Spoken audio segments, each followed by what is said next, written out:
Golden diamond light weight ఆభరణాలు వందల రకాల డిజైన్స్ ఏవైనా సరే ధర మాత్రం ఒకటే. వెగా జ్యువెలర్స్, వెళ్ళలేని వైభోగం, తరుగులేని నమ్మకం. ఈ స్టేజ్ మీద నీ లైఫ్ జర్నీని చూసాం. ఆల్రెడీ నెల్లూరు ఈ అతను అంత వరస్ట్గా మాట్లాడడం, ఇలా అడగడం, ఇదంతా ఒక ఇది. ఆ తర్వాత ఇంకేమైనా సరే ఇండస్ట్రీలో కానివచ్చు, బయట వాళ్ళు ఎవరైనా సరే ఇంకేమైనా మాట్లాడడం, అడగడం, సింగిల్ ఉమెన్ గా ఉన్నందుకు ఎవరైనా ఇదిగా అంటే తప్పుగా మాట్లాడతారు. కానీ ఫోక్ ఇండస్ట్రీలో అసలు ఎవరు నన్ను అలా తప్పుగా అనుకుంటారేమో, బట్ ఫేస్ గా నా దగ్గరకు వచ్చి మాట్లాడే అంత ఎవరికి లేదు, మాట్లాడలేదు కూడా, అడగలేదు కూడా. కానీ నన్ను అందరూ అక్క అక్క అని పిలుస్తారు. అక్క ముస్లింలు కూడా అక్క అంటారు తెలుసా. ఇప్పుడు తెలంగాణ శకుంతల అక్క ఎలాగో బయటికి ఎక్కడికి, అరే అబ్బాయి నాకన్నా చిన్నోడే కదా అక్క, నాకన్నా చిన్నోడు అక్క, అరే నాకన్నా పెద్దోడే కదా అక్క అంటున్నాడు ఏంటి, అరే వీడు బాగున్నాడు, వీడికి కూడా నేను అక్కనే అయిపోయానా అంటే మన యూనివర్సల్ అక్క. పర్సనల్ లైఫ్ అనేది పక్కకు పెట్టేస్తే జాను, ప్రతి ఒక్క ఉమ్మని కూడా, ప్రతి ఒక్క అమ్మాయి కూడా కష్టపడి ఇండివిజువల్గా పైకి రావాలనుకున్న ప్రతి ఒక్క ఫీమేల్కి ఇది ఒక మంచి ఇన్స్పిరేషన్ స్టోరీ. కామెంట్ చేశారు అక్క, అక్క సేమ్ పొజిషన్ ఉంది, నాకు ఒక బాబు పాప, నేను చచ్చిపోదాం అనుకుంటున్నాను, నాకు అర్థం కావట్లేదు. చాలా మంది మెసేజ్ పెట్టారు నాకు. నేను ఒకటే చెప్పాను, చచ్చిపోతే ఏం చేస్తావు, అసలు ఎవడో అనడానికి మనం ఎందుకు అక్క రియాక్ట్ కావాలి, ఎందుకు చచ్చిపోవాలి. వాడు ఈరోజు అన్నోడు, నేను మళ్ళీ చెప్తున్నాను, అసలు ఎవడు ఏం చేయడక్క మనకి. వాడు అన్నోడు కూడా ఎక్కడ ఉంటాడు కూడా తెలియదు.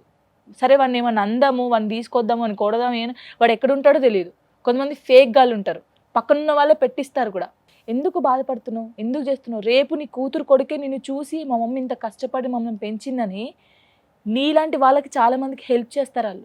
నేను అందరికీ కూడా చెప్పేది ఒకటే అక్క, వాడేదో అన్నాడు, వీడేదో అన్నాడు. నిజంగా అక్క, ఒక అమ్మాయి ఒంటరిగుంటే చాలా పుకారు చేస్తారు తెలుసా. ఎవరితో మాట్లాడినా వానితో ఉంది, వానితో చేసింది. ఒక హస్బెండ్ ఉంటే ఆమె ఎన్ని చేసినా హస్బెండ్ ఉన్నాడు అంటారు. హస్బెండ్ లేకపోయి ఏ తప్పు చేయకుండా అమ్మా ఎంతమందితో తిరుగుతుందిరా అంటారు. డిఫరెన్స్ చూడు. ఉండి తప్పులు చేసే వాళ్ళు ఉంటారు, కానీ లేకుండా తప్పు చేయని వాళ్ళు ఉంటారు. ఆ తప్పు చేయని వాళ్ళని కూడా తప్పులాగా ఎన్ని చేస్తారో నాకు తెలుసు. కానీ తిని ఇటు వదిలేయాలి. మనం ఏంటి, మనోళ్ళకి తెలిస్తే చాలు, అందరికి తెలియాల్సిన అవసరం లేదు. వాడు ఏం రాసుకుంటారో రాసుకో, వాడు ఏమనుకుంటాడో వాడు అనుకో, అసలు అవసరం లేదు వాని గురించి. నీకు దండం పెడతాను రా, నీ కాలు పట్టుకుంటాను రా, నేను నువ్వు తప్ప ఇంకేది లేదు చూడు, నేను నీతోనే ఉంటాను అని ఎన్ని చెప్పినా వానికి ఇక్కడ ఉండాలి, నీతో ఉంటాను, అప్పుడే ఉంటాడు. దీనికి మంచిగా యూజ్ అయిందా అంటే కెరియర్ పరంగా? ఓకే అక్క. అంటే నార్మల్గా నేను ఫోక్ సాంగ్ చేసినప్పుడు ఎంత మంచి పేరు వచ్చిందో, డీలో చేసినప్పుడు ఇంకా కొంచెం మంచి పేరు వచ్చింది. అట్లాగే నెగిటివ్ కూడా వచ్చింది, బట్ నెగిటివ్ పట్టించుకోకూడదులే. అది ఎక్కడున్న నెగిటివిటీ అనేది మన వైఫ్ ఎలా తిరుగుతూనే ఉంటుంది. నా వెనకైతే బాగా తిరిగిద్ది అక్కో, ఎందుకంటే నేను ఒక్కదాన్నే ఉన్నాను, అసలు నా మీదే ఫోకస్ అంతా. బిగ్ బాస్ లాగా కళ్ళు ఇలా పెట్టి నన్నే చూస్తూ ఉంటారు. బిగ్ బాస్ ఆపర్చునిటీ వచ్చింది అక్క, వచ్చింది, కానీ వెళ్ళలే.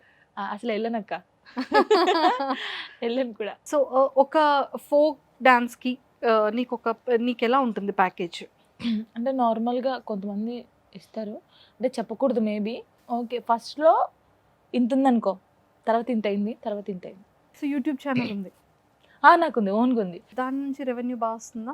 ఓకే అక్క, పర్లేదు, మరి అంత కాదు. అంటే కొంచెం బిజీగా ఉండి సాంగ్స్ చేయలేకపోతున్నాను, బట్ సాంగ్స్ చేస్తే మంచిగా రన్ అవుద్ది, బాగుంటుంది. ఓకే. సో జాను, అంటే లైక్ లిరీ లైఫ్ని నువ్వు ఎలా సెటిల్ చేయాలనుకుంటున్నావు? తన కోసం నీ ఆలోచనలు ఏంటి? నేను చదువుకోలేదు, చదువుకోకపోతే ఎంతమంది ఎంత గలీజ్గా చూస్తారో నేను ఫేస్ చేశాను సీరియస్గా, మా ఫ్యామిలీ తరపున కానీ అన్నిటికీ. అంటే నేను వానికి చెప్పేది ఒకటే, ఫస్ట్ చదువుకో. నువ్వు యాక్టర్ అవుతావా లేకపోతే ఇంకేమైనా అవుతావు నీ ఇష్టం, కానీ ఫస్ట్ చదువు రావాలి. ఇప్పుడు ఇక్కడ ఏదో ఒకటి ఉందనుకో, ఇది ఏంటని పక్కన వాళ్ళని అడగకూడదు, నువ్వే ఒకరికి చెప్పేలా ఉండాలి. అక్కడ వరకు చదువుకో అని చెప్పాను. వాడు మంచిగా చదువుకొని ఒక జాబ్ చేయాలని నాకు ఉంది. అంటే వాడు ఇక్కడ ఉండకూడదు అక్క, అసలు హైదరాబాద్లో ఉండకూడదు. వాడు 10th అయిపోయిందంటే యూఎస్కి పంపించేసి వాడు అక్కడ చదువుకొని ఒక మంచి పొజిషన్లో, వాని కోసం ఒక ఇల్లు కొనేసి, ల్యాండ్ కొనేసి, అంటే వాడు కూర్చొని బతకాలి. ఇంక అంతే, పెళ్ళి చేసుకొని వాళ్ళ వైఫ్తో కూర్చొని టీవీ చూసుకుంటూ తినుకుంటూ బతకాలి. అంత సంపాదించి పెట్టాలని ఫిక్స్ అయ్యాను. Very good. అంటే నేను ఎంత కష్టపడ్డా నా కొడుకు కష్టపడకూడదు, వాడు అలా కూర్చొని బతకాలి అంతే. చిన్నగా ఏదైనా నార్మల్గా జాబ్స్ ఉంటాయి కదా, ఆ చిన్నగా జాబ్ చేయాలి. వైఫ్కే ఎక్కువ టైమింగ్ ఇచ్చుకుంటూ మంచిగా కూర్చొని ఇంట్లో ఉండాలి. లైఫ్ లో నువ్వు ఏది మిస్ అయ్యో అదన్నీ నీ కొడుకులో చూడాలి. కొడుకు ఉండాలి అంతే. ఇంకా సుమన్ టీవీలో మీ పర్సనల్ అండ్ బిజినెస్ ప్రమోషన్స్ కోసం కింది నెంబర్కి కాంటాక్ట్ చేయండి.